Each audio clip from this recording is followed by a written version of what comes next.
அனைவருக்கும் வணக்கம். சற்று முன்பு தமிழக அரசு இன்று வெளியிட்டுள்ள 12 முக்கியமான அறிவிப்புகள் என்னென்ன என்பதை பற்றி தான் நம்ம இந்த வீடியோவில் டீட்டெயிலாக பார்க்க போகிறோம். முடிந்த அளவுக்கு இந்த வீடியோவை ஸ்கிப் பண்ணாமல் முழுமையாக பாருங்கள். இந்த வீடியோக்குள்ளே போகிறதுக்கு முன்னாடி இந்த வீடியோக்கு ஒரு லைக் பட்டனை ப்ரெஸ் பண்ணிடுங்க. நீங்கள் இதுவரைக்கும் என்னோட சேனலை சப்ஸ்கிரைப் பண்ணாமல் இருந்தீங்கன்னா மறக்காமல் சப்ஸ்கிரைப் பண்ணிக்கோங்க. கூடவே அந்த பெல் சிம்லையும் மறக்காமல் கிளிக் பண்ணிக்கோங்க. சரி, வாங்க இப்போ நாம் வீடியோக்குள்ளே போகலாம். முதல் அறிவிப்பு: வேளாண் மற்றும் உழவர் நலத்துறை அமைச்சரான MRK பன்னீர்செல்வம் மார்ச் 15இல் 2025-26 ஆண்டிற்கான 45,661 கோடி ரூபாய் மதிப்பீட்டில் தாக்கல் செய்த வேளாண் பட்ஜெட்டின் முக்கியமான அறிவிப்புகள். நிலமற்ற வேளாண் தொழிலாளர்கள் விபத்து மரணத்திற்கான இழப்பீடு 1 லட்சத்திலிருந்து 2 லட்சமாக உயர்வு. ஆதி திராவிட பழங்குடியின விவசாயிகளுக்கு மானியமானது 40%-இலிருந்து 60% உயர்த்தி வழங்கப்படும். இயற்கை மரணத்திற்கான நிதி 20,000 ரூபாயிலிருந்து 30,000 ரூபாயாக உயர்த்தி வழங்கப்படும். 2023-24 விவசாயிகளுக்கு வழங்கப்படும் பயிர்க்கடன் அளவானது 3,58,000 கோடியாக உயர்ந்துள்ளது. உழவர்களுக்கு இலவச மின் இணைப்புக்கான கட்டணத்தொகை 8,186 கோடி ரூபாய் ஒதுக்கீடு. மின் இணைப்பு இல்லாத 1000 விவசாயிகளுக்கு சூரிய சக்தியால் இயங்கும் பம்பு செட்டுகள் 24 கோடியில் வழங்கப்படும். விவசாயிகளுக்கு 10 லட்சம் ரூபாய் வரை முதலீடு கடன் வழங்கப்படும். 15 கோடியில் 7 விதை சுத்திகரிப்பு மையங்கள் அமைக்கப்படும். விவசாயிகளுக்கு தரமான விதைகள் வழங்க 52 கோடி ரூபாய் நிதி ஒதுக்கப்பட்டுள்ளது. 100 முன்னோடி உழவர்களை நெல் உற்பத்தியில் சாதனை படைத்துள்ள ஜப்பான், சீனா, வியட்நாம் நாடுகளுக்கு அழைத்து செல்ல 2 கோடி ரூபாய் ஒதுக்கீடு செய்யப்பட்டுள்ளது.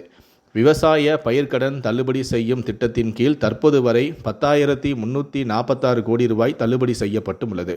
வரும் ஆண்டில் 1,427 கோடி ரூபாய் பயிர்க்கடன் தள்ளுபடி செய்யப்படும் எனவும் அறிவிக்கப்பட்டுள்ளது.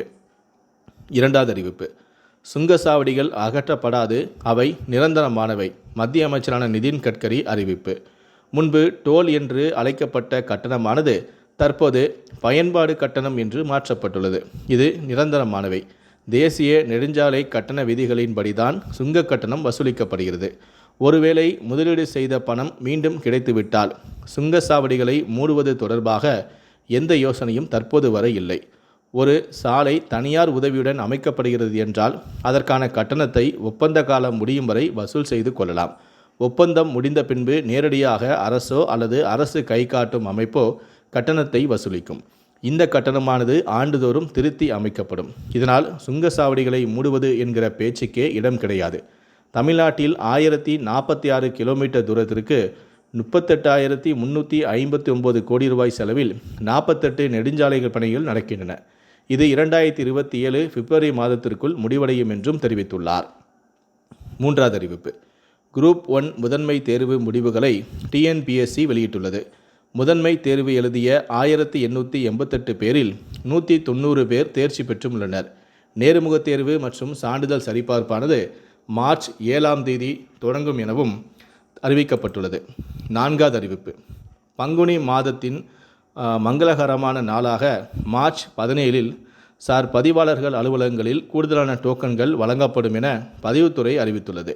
மார்ச் 17இல் அதிக அளவில் பத்திரப்பதிவுகள் நிகழும் என்பதால் கூடுதலாக டோக்கன்கள் வழங்கப்படும் எனவும், ஒரு சர் பதிவாளர் உள்ள அலுவலகங்களுக்கு 100க்கு பதில் 150 டோக்கன்கள் வழங்கப்படும் எனவும், 2 சார் பதிவாளர்கள் உள்ள அலுவலகங்களுக்கு 200க்கு பதில் 300 டோக்கன்கள் வழங்கப்படும் எனவும் பதிவுத்துறை அறிவித்துள்ளது.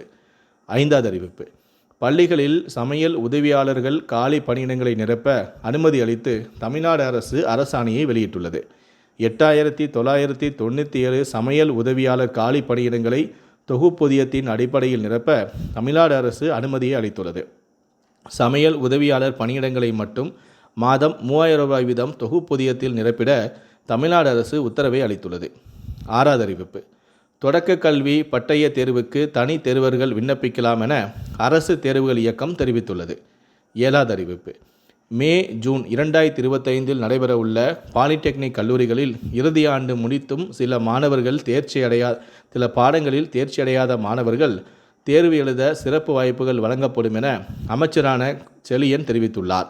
அரியர்ஸ் வைத்துள்ள மாணவர்கள் ஏப்ரல், அக்டோபரில் நடக்கும் பருவத் தேர்வுகளின் போது தேர்வு எழுத சிறப்பு வாய்ப்புகள் வழங்கப்படும் எனவும் தேர்வு குறித்த விவரங்களை tte.tn.government.in என்ற இணையதளம் மூலமாக அறியலாம் எனவும் தெரிவிக்கப்பட்டுள்ளது. 8வது அறிவிப்பு. தமிழ்நாட்டில் இனி வரும் நாட்களில் அதிகபட்ச வெப்பநிலையானது 2 முதல் 3 டிகிரி செல்சியஸ் வரை அதிகரிக்கக்கூடும் என்று வானிலை ஆய்வு மையம் தகவலை தெரிவித்துள்ளது. இன்றும் நாளையும் வறண்ட வானிலையே நிலவும் எனவும் 18ஆம் தேதி முதல் 21ஆம் தேதி வரை தமிழ்நாடு மற்றும் புதுச்சேரியில் ஓரிரு இடங்களில் மிதமான மழை பெய்யக்கூடும். 9வது அறிவிப்பு. தொடக்க கல்வி பட்டய தேர்விற்கு விண்ணப்பிக்க விரும்பும் தனி தேர்வர்கள் www.tge.tn.government.in என்ற இணையதளம் வழியாக விண்ணப்பத்தை பதிவிறக்கம் செய்து விண்ணப்பத்தினை பூர்த்தி செய்து ஏற்கனவே தேர்வெழுதி தேர்ச்சி பெற்ற மதிப்பெண் சான்றிதழ்களின் அனைத்து நகல்களையும் இணைத்து தேர்வர் வசிக்கக்கூடிய மாவட்டத்தில் அமைந்துள்ள மாவட்ட ஆசிரியர் கல்வி மற்றும் பயிற்சி நிறுவனத்தின் வாயிலாக மார்ச் 18ஆம் தேதி முதல் மார்ச் 24ஆம் தேதிக்குள் விண்ணப்பிக்க வேண்டும்.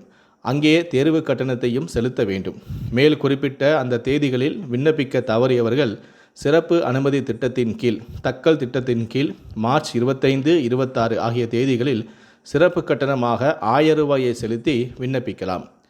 10வது அறிவிப்பு. ஆதி திராவிட பழங்குடியினர் இனத்தினை சார்ந்த மாணவர்களுக்கு அகில இந்திய நுழைவுத் தேர்வில் JEE மெயின் தேர்வில் தேர்ச்சி பெற பயிற்சி வகுப்புகளை தமிழ்நாடு அரசு நடத்த உள்ளது. 12ஆம் வகுப்பில் இயற்பியல், வேதியியல் மற்றும் கணக்கு பாடங்களில் ஆதி திராவிட மற்றும் பழங்குடியின இனத்தை சார்ந்த மாணவர்கள் 65% மற்றும் பிற இனத்தை சார்ந்த மாணவர்கள் 75% மதிப்பெண்களும் பெற்றிருக்க வேண்டும். குடும்ப ஆண்டு வருமானம் 4 லட்சத்திற்கு குறைவாக இருக்க வேண்டும். இப்பயிற்சியானது மாணவர்களுக்கு மட்டுமே வழங்கப்பட உள்ளது. உணவு, தங்குமிடம் மற்றும் 11 மாதங்கள் பயிற்சிக்கான செலவை CPCL ஏற்கும். இதனை tacto.com என்ற இணையதளத்தில் பதிவு செய்து இந்த பயிற்சியில் நீங்கள் கலந்து கொள்ளலாம். 11வது அறிவிப்பு. தமிழ்நாடு மருத்துவ பணியாளர் தேர்வு வாரியம் MRP மூலம் தமிழ்நாடு அரசு மருத்துவத்துறையில் இருக்கும் பல் மருத்துவத்தில் உதவி அறுவை சிகிச்சை நிபுணர் பணியிடங்களை நிரப்பப்பட உள்ளது. விண்ணப்பிக்க மார்ச் 17ஆம் தேதியே கடைசி நாளாகும். இப்பணியிடங்களுக்கு விண்ணப்பிக்க விரும்புபவர்கள் mrp.tn.government.in என்ற இணையதளத்தில் ஆன்லைன் வழியாக விண்ணப்பிக்க வேண்டும். தேர்வு கட்டணமாக 1000 ரூபாயை நீங்கள் செலுத்த வேண்டும். SC, SCA, ST இந்த பிரிவினர் 500 ரூபாயை செலுத்தினாலே போதும். கடைசியாக 12வது அறிவிப்பு. சேப்பாக்கத்தில் CSK விளையாடும் போட்டிகளை பார்வையிட வரக்கூடிய ரசிகர்களுக்கு மெட்ரோ ரயிலில் இலவசமாக பயணம் செய்யலாம் என CSK நிர்வாகம் அறிவித்துள்ளது. போட்டிக்கான டிக்கெட்டுகளை காண்பித்துவிட்டு மெட்ரோ ரயிலில் இலவசமாக பயணிக்கலாம் எனவும் சென்னை சூப்பர் கிங்ஸ் நிர்வாகம் அறிவித்துள்ளது. இந்த 12 முக்கியமான அறிவிப்புகளை பற்றிய உங்களுடைய கருத்துக்கள் என்ன அப்படிங்கிறத கீழே இருக்கக்கூடிய கமெண்ட் செக்ஷனில் மறக்காமல் சொல்லுங்கள். முடிந்தளவுக்கு இந்த வீடியோவை மற்றவங்களுக்கும் ஷேர் பண்ணுங்கள். மேலும் இது போன்ற பல வீடியோக்களை நீங்கள் பார்க்கணும் அப்படின்னு நினச்சிங்கன்னா மறக்காமல் என்ன சொன்னீங்க சப்ஸ்கிரைப் பண்ணுங்கள். கூடவே அந்த பெல் சிம்பிளையும் மறக்காமல் கிளிக் பண்ணுங்கள். நன்றி, வணக்கம்.